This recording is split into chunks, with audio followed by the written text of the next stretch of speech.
India कहें या भारत, ये सवाल आज देश भर में गूंज रहा है।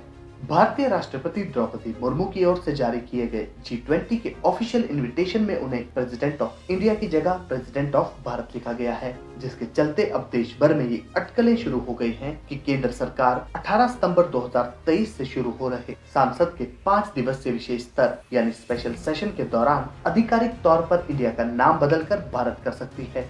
हालांकि इस मुद्दे ने राजनीतिक तापमान को काफी हद तक बढ़ा दिया है, लेकिन इस बात पर दुविधा है कि नाम बदलने के लिए संवैधानिक संशोधन यानी कॉन्स्टिट्यूशनल अमेंडमेंट की आवश्यकता है या नहीं।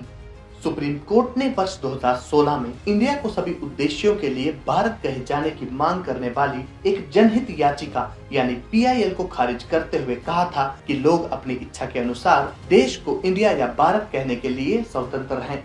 केंद्र द्वारा राष्ट्र का नाम इंडिया से बदलकर भारत करने की अफवाहों के लिए सूचना एवं प्रसारण मंत्री अनुराग ठाकुर ने कहा है कि विपक्ष का ये दावा कि इंडिया से भारत नाम बदलने के लिए सांसद का विशेष स्तर बुलाया गया है सिर्फ एक राजनीतिक नौटंकी है।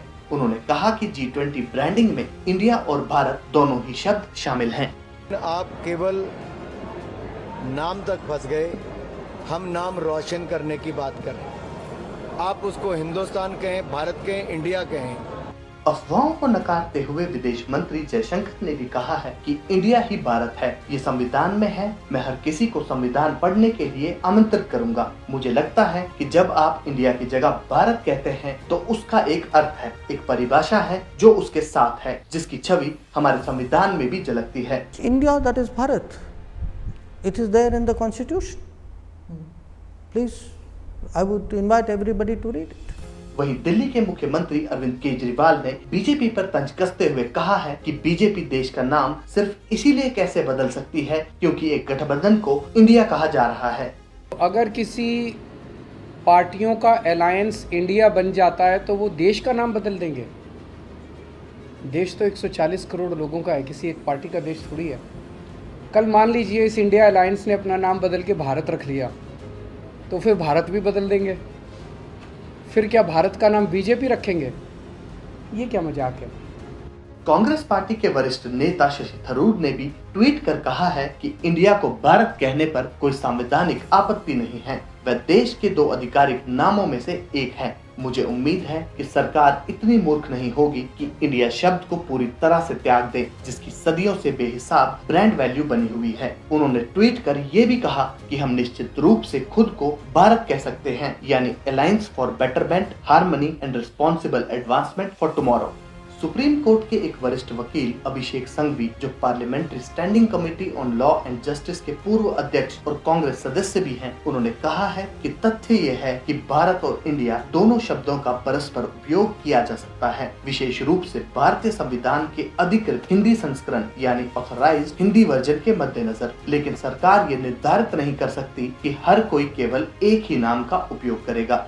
फॉर्मर एडिशनल सॉलिसिटर जनरल और सुप्रीम कोर्ट के वरिष्ठ वकील अमन लेखी का ये कहना है कि ये आधिकारिक तौर पर रिपब्लिक ऑफ इंडिया था और यहाँ तक कि G20 प्रेसिडेंसी को इंडियन प्रेसिडेंसी के रूप में जाना जाता था। उन्होंने कहा कि नाम में किसी भी परिवर्तन के लिए भारतीय संविधान के आर्टिकल 368 के तहत संवैधानिक संशोधन यानी कॉन्स्टिट्यूशनल अमेंडमेंट की आवश्यकता होगी। परिवर्तन संभव है, लेकिन वे पूछते हैं कि क्या ये आवश्यक है। उनका कहना है कि कुछ चीजें हैं जो विवाद से मुक्त होनी चाहिए और देश का नाम उस सूची में सबसे ऊपर होना चाहिए। कथित तौर पर नई दिल्ली में G20 समिट से पहले मंत्री परिषद की बैठक के दौरान प्रधानमंत्री ने उपस्थित मंत्रियों को ऐतिहासिक पहलुओं में जाने से बचने और संविधान के अनुसार तथ्यों को प्रस्तुत करने पर ध्यान केंद्रित करने की सलाह दी है। उन्होंने कहा, इस मुद्दे के वर्तमान पहलुओं पर ध्यान दें। इसी इंडिया या भारत शब्द के विषय पर संविधान के इतिहास में पहले भी कई बार बहस होती रही है। 17 सितंबर 1949 को डॉक्टर BR अम्बेडकर ने संविधान के आर्टिकल 1 का अंतिम संस्करण यानी फाइनल वर्जन प्रस्तुत किया था, जिसमें भारत और इंडिया दोनों ही शब्द शामिल थे।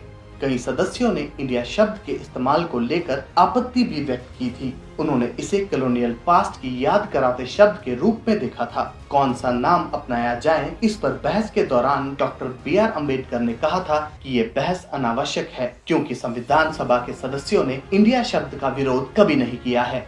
भारतीय संविधान के आर्टिकल 1 में लिखा गया है, इंडिया जो भारत है राज्यों का एक संघ होगा। इंडिया और भारत दोनों ही शब्दों को देश के आधिकारिक नामों के रूप में आर्टिकल 1 मान्यता देता है। भारतीय संविधान का ये आर्टिकल 1 राष्ट्र की एकता और अखंडता को बखूबी दर्शाता है।